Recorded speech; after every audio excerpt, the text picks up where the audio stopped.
Mesdames et messieurs, bienvenue sur Sahel TV pour votre flash d'information de ce 20 mars 2025.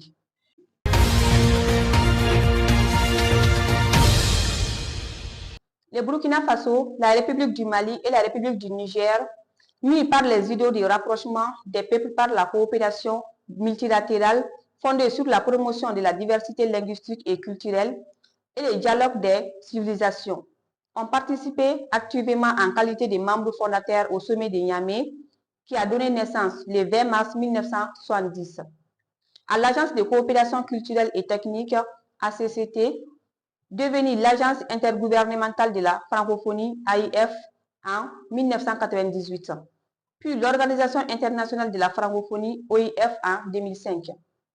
Pendant les 55 années d'existence de la francophonie, ces trois pays qui forment aujourd'hui la Confédération des États du Sahel AS ont contribué à l'ensemblement et des matières significatives à la construction et au renforcement de cette organisation.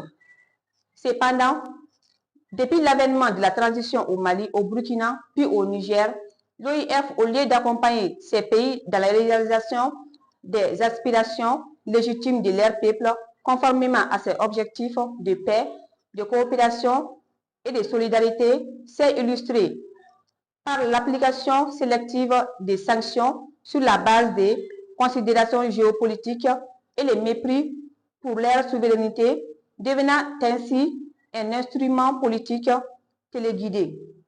Face à cette attitude, leur Excellence, le capitaine Ibrahim Traoré, le général d'armée Assimi Goïta et le général de brigade Abdrahmani Tiani, respectivement chef d'État du Burkina, Mali et Niger, fidèles aux aspirations profondes de leur peuple et résolus à défendre leurs intérêts légitimes, ont décidé en toute souveraineté du retrait des États membres de la Confédération AS de l'Organisation internationale de la francophonie.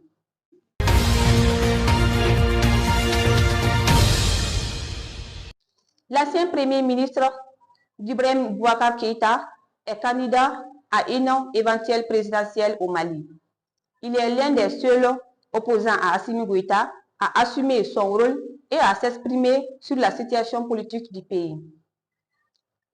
Quand on le désigne premier opposant malien, Moussa Mara refute les qualificatifs.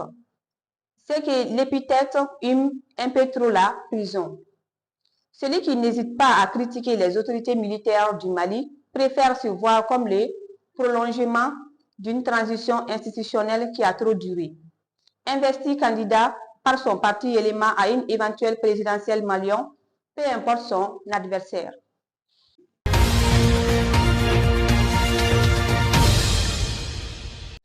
Le chroniqueur Mohamed Youssouf Pachili, alias Rasbat, reste en détention provisoire depuis son arrestation le 28 mars 2023.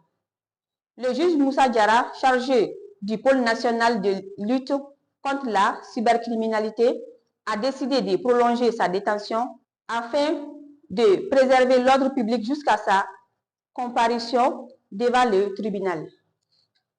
Inculpé pour association de malfaiteurs et atteinte au crédit de l'État, il fait face à des accusations liées à l'usage des technologies de l'information et à des crimes à caractère racial et régionaliste. Ces accusations s'appuient sur plusieurs articles du Code pénal et de la loi sur la cybercriminalité du Mali. Aucune date n'a été fixée pour son procès et Rasbat se prépare à passer sa troisième année en détention. Pour rappel, il a été arrêté en mars 2023 après avoir affirmé que l'ancien Premier ministre Soumeil Boubèye Maïga avait été assassiné en détention.